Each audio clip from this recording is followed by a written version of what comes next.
the second of our two main events. Under the bright lights, July 12th. Hamzah, I'll start with you. You're making your debut at super middleweight. Before we get there, though, I want to know what you learned in the Adames fight that prepares you for this moment. Yeah, first of all, I'd like to thank the Almighty Allah. I'd like to thank my team for getting me here. I'd like to thank His Excellency Turki Al-Sheikh for giving me the opportunity again. I learned a lot of things. But listen, it's all well and good talking about that. That's the past. That's the past. Listen, we're in New York now. We're here. Everything's about the future. Over here, listen, no dream is big enough. Do you know what I mean? No dream is big enough. So it's all about the future. It's all about July the 12th, and I'm ready. When you look across the table there, there's already been some personal shots thrown between you and Edgar Berlanga. What's the message to him? Listen, I'm coming for everything. I feel like this fight, I think for the first time in my career, I'm kind of being underestimated. And I get it because in boxing you're only as good as your last performance. But I'm telling you right now, July the 12th, when I get the win, the Hamzah Sheeraz hype train is going to be back on again. And listen, we're coming with everything. You're going into Edgar's backyard. He's even called you soft. Yep. So, like you said, there's a lot of things going in his favor here. Yeah, listen, if I was soft, I wouldn't be going into a fight like this at 168 at a new weight. So I think that ends that there, and July the 12th, we'll see what I'm all about. Both camps have said this fight's probably not going past 6 rounds. Am I safe to say you're predicting a knockout here? I've learned a lot from my last fight. So like I was talking about, and not just in the fight, in the ring, but outside of the ring as well. So if it goes 12 rounds, it goes 12 rounds, but it'll definitely be explosive for sure. Edgar, like I said, there's been a lot said already. Let me just give you this opportunity to talk to your people here in New York before we get started. First and foremost, I want to thank my Lord and Savior, Jesus Christ, for this opportunity. I want to thank the ring, His Excellency, my team, Keith Conley, Edgar Berlanga, Mark Ferrite. You already know what time it is, man. I'm knocking this motherfucker out. You know, just like that. Listen, we in New York. This is my backyard. You know what I'm saying? His manager, that's his manager over there that was talking to you? Yeah, that nigga's tripping. He bugging out. He's saying that Sheeraz gonna knock me out, and not even his own fighter believe that. You know what I'm saying? So, at the end of the day, man, we here. You know, he said we overlooking him. I don't overlook no fighter. You know what I'm saying? You see what happened. Listen, you're already talking about the Canelo fight, bro. Shut up. You're already talking about the Canelo fight. Listen. You gotta gift your last fight, bro. You gotta gift your last fight. You know that. You lost that shit. Even your trainer knew that you lost the fight, bro. Listen, we're not talking about the past. Your trainer even knew you lost the fight, bro. Your trainer even knew you lost the fight. Now you picked up Andy Lee, which I knocked his fight out.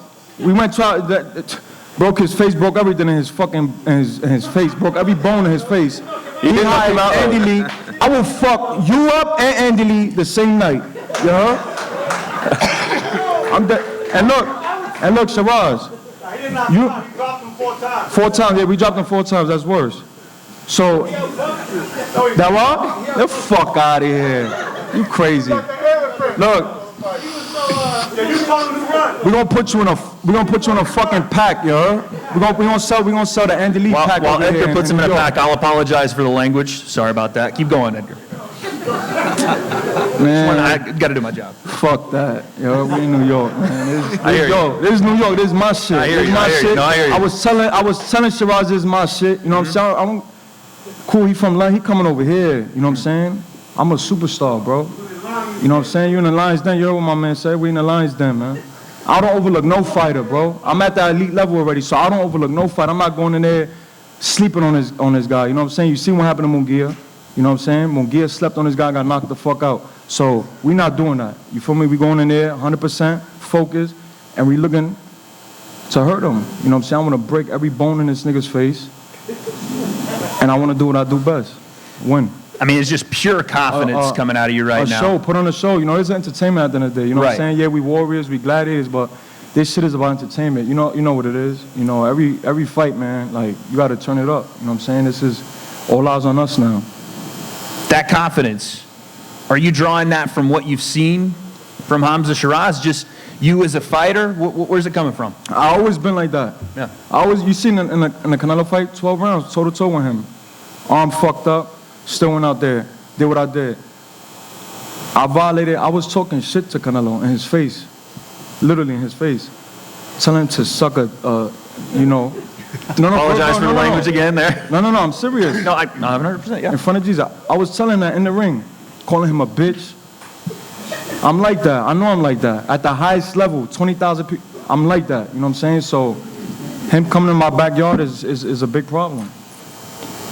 Hamzah, what do you make of all that talk? I mean, again, it's a lot of personal, a lot of your stuff. And he know I'm like that. He know I'm like that. In the UK, we'd call him a sausage, and that's exactly what it is. That's super Mookie.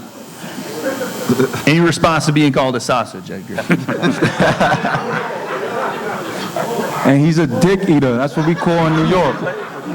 I shouldn't have asked. Should not have asked. He got everything handed to him in a silver spoon. Everything he got, he handed to him. You know what I'm saying? We taking that. I came from the dirt, bro. I came from the trenches. No one's asking you. No one's asking you where you come from. In boxing. It doesn't matter. Listen, July the 12th means you're going to be in that ring. Doesn't matter where we come from, bro. Doesn't matter where we come from. You got a silver spoon in from. your hand, nigga. You crazy? You got a silver spoon in your hand. When you look at how... You should go to acting, bro.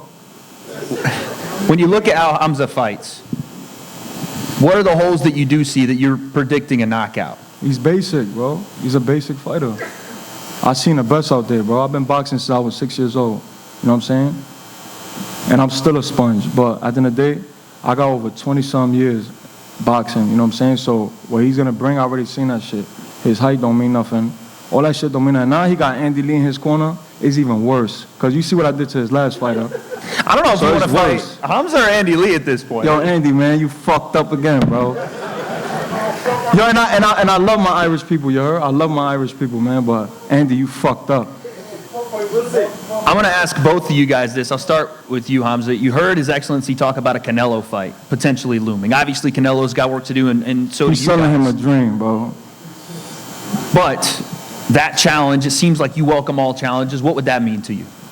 Like I said, I ain't going to talk about that. I need to smash this guy's face in, and then we can talk about that then. I'm smashing shit. Edgar, you've been in there with Canelo.